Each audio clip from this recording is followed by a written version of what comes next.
झांसी में house tax बकायेदारों के खिलाफ बड़ा अभियान चलाया जा रहा है। नगर निगम के इस अभियान के तहत मस्जिद परिसर की 42 दुकानों पर सीलिंग की कार्रवाई की गई। कई महीनों से हाउस टैक्स जमा न किए जाने पर नगर निगम की टीम ने मौके पर पहुंचकर दुकानों पर ताले जड़ दिए।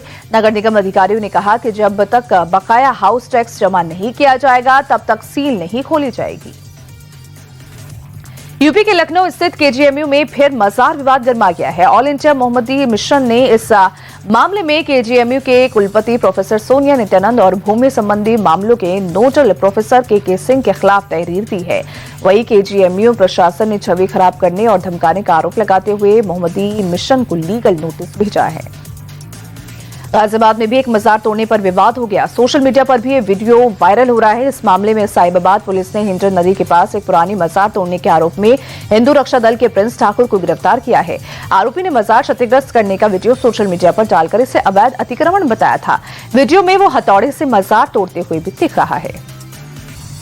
यूपी का जालौन में रफ्तार का कहर देखने को मिला। शराब ठेके के पास बेकाबू फॉर्च्यूनर गाड़ी ने बाइक सवार को टक्कर मार दी। हादसे में शख्स पूरी तरह से जख्मी हो गया। पूरी घटना का सीसीटीवी कैमरे में कैद हो गई। फिलहाल पुलिस वीडियो के आधार पर मामले की जांच में जुट गई है। झांसी के नवाबाद थाना इलाके में कलेक्ट्रेट के सामने एक होटल में दबंगई का मामला सामने आया है और बताया जा रहा है कि बाइक से पहुंचे 8 युवकों ने होटल स्टाफ के साथ लात घूसों और बेल्ट से जमकर मारपीट की। आरोप है कि होटल में तोड़फोड़ भी की गई और सीसीटीवी कैमरा तोड़ने की कोशिश भी की गई। पूरी घटना कैमरे में रिकॉर्ड हो गई। होटल संचालक ने पुलिस में शिकायत दर्ज करा दी है। अब पुलिस सीसीटीवी के जरिए आरोपियों की पहचान कर तलाश में जुट गई है। उत्तर प्रदेश के बागपत में गांव-गांव में फेरी लगाकर बर्तन बेचने वाले युवक की ईंटों से पीट-पीट कर हत्या कर दी गई। सूचना पर पहुंची पुलिस ने शव को कब्जे में लेकर पोस्टमार्टम के लिए भेज दिया है। मामला बड़ौत कोतवाली क्षेत्र के सुल्तानपुर हटाना गांव का है। मृतक की पहचान शमशाद के रूप में हुई है, जो मूल रूप से संभल का रहने वाला था और फिलहाल वो निवाड़ा में किराए पर रह रहा था। वो गांव-गांव में फेरी लगाकर बर्तन बेचने का काम करता था। ओडिशा के मयूरभंज में किडनैप की कोशिश का एक चौंकाने वाला मामला सामने आया है। बाजार के भीड़भाड़ वाले इलाके से दिन दहाड़े 11 साल के मासूम को एक शख्स किडनैप करने की कोशिश करने लगा, लेकिन श्रेयांश नाम का बच्चा उस शख्स से भिड़ गया और अपने नाखूनों से उसके चेहरे पर वार कर दिया। इसी बीच मौका पाकर वो आरोपी के चंगुल से छूट गया और तेजी से अपने घर की ओर भाग गया। पूरी घटना वहां लगे सीसीटीवी कैमरे में कैद हो गई। गुजरात के सूरत में आरोपी के रिकंस्ट्रक्शन के दौरान बवाल हो गया। ओसाई भीड़ ने आरोपी पर हमला कर दिया। पुलिस जैसे ही आरोपी को घटनास्थल पर लेकर पहुंची, वहां पहले से ही मौजूद लोगों ने आरोपी के साथ धक्का मुक्की की और थप्पड़ मारने की भी कोशिश की। पुलिस से कड़ी मशक्कत के बाद आरोपी को भीड़ से बाहर निकाला। आरोपी पर अपने साथी की कार में ड्रग्स रखने, अपहरण, रंगदारी और मारपीट जैसे गंभीर आरोप हैं। राजस्थान के अजमेर में जमीन विवाद में वकील की हत्या कर दी गई। हत्या का आरोप वकील बलवीर सिंह के भाई पर लगा है। प्रॉपर्टी विवाद को लेकर आपस में झगड़ा हुआ, जिसमें धक्का मुक्की के दौरान वकील के सिर में गंभीर चोट लगी, जिससे उसकी जान चली गई। वकील एक हिस्से में बने मकान में गेट लगवाना जा रहा था, जिसके लिए ट्रैक्टर ट्रॉली में निर्माण सामग्री आई थी। तभी वकील का बड़ा भाई, उसकी पत्नी और उनके बेटों ने गाली गलौज और मारपीट करना शुरू कर दिया।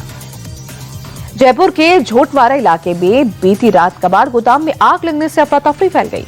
मौके पर धुआं कर लपटें उठने लगी। स्थानीय लोगों की सूचना पर दमकल की गाड़ियां मौके पर पहुंची और कड़ी मशक्कत के बाद आग पर काबू पाया गया।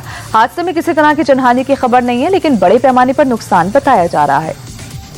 जम्मू कश्मीर में हवाला के एक बड़े रैकेट का भांडाफोड़ हुआ है। गैर कानूनी पैसों की लॉन्ड्रिंग में इस्तेमाल किए जा रहे 8000 म्यूल अकाउंट फ्रीज करवाए गए हैं।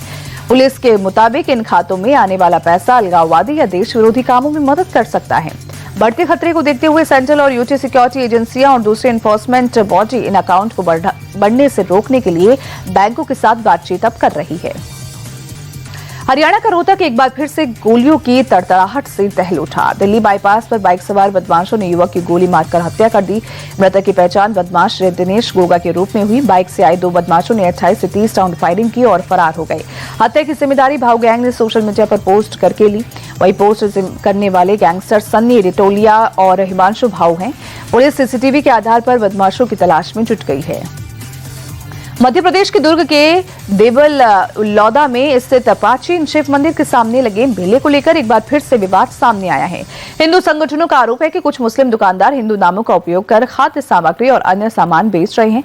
कुछ स्टॉलों पर तो हिंदू देवी देवताओं की तस्वीरें और तस्वीर वाले वस्त्र भी बेच रहे हैं। मौके पर बजरंग दल और हिंदू जागरण मंच की संयोजिका ज्योति शर्मा अपने समर्थकों के साथ मौके पर पहुंची और नारेबाजी करते हुए ऐसी कुछ दुकानों को बंद भी करवा दिया। एमपी के इंदौर में एक बार फिर से रफ्तार का कहर देखने को मिला। बाबू मुरई कॉलोनी में कार सवार ने घर के बाहर खड़ी स्कूटी को जोरदार टक्कर मार दी, जिसके बाद स्कूटी उछलकर घर के बाहर खेल रहे मासूम पर गिर गई। हादसे में बच्चे को मामूली चोट भी आई। पूरी घटना घर के बाहर लगे सीसीटीवी फुटेज में कैद हो गई। फिलहाल पुलिस फरार कार चालक की तलाश कर रही है।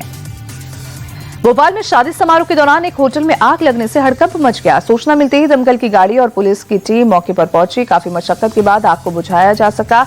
हादसे में किसी तरह की जनहानि नहीं हुई, लेकिन काफी नुकसान की आशंका जताई जा रही है। आग लगने के बाद काफी दूर से लपटें भी देखी गई। मध्य प्रदेश के मंदसौर में पुलिस और खाद्य विभाग ने एक बड़ी कार्रवाई की है।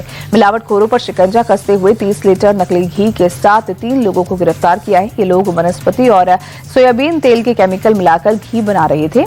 साथ ही 2 लीटर नकली शहद भी जब्त किया गया। इसके अलावा आरोपियों के पास से 6 मोबाइल और चोरी की 3 बाइकें भी बरामद हुई। ये लोग ग्रामीण इलाकों में नकली घी बेचा करते थे। कर्नाटक के चिकमगलूर में हिंदू परिवार के घर पर पथराव का मामला सामने आया। पथराव में घायल 2 लोगों को अस्पताल में भर्ती कराया गया। पीड़ित परिवार ने विशेष समुदाय पर पथराव का आरोप लगाया है, जिसके बाद इलाके में माहौल तनावपूर्ण हो गया है। इस दौरान बजरंग दल के कार्यकर्ताओं ने 2 लोगों को पकड़कर पुलिस के हवाले कर दिया। घटना के बाद दोनों समुदाय के लोग थाने पर जमा हो गए, जिसके बाद पुलिस ने मामला शांत कराया। पुलिस ने मामले को लेकर 2 FIR दर्ज की है और जांच शुरू कर दी है।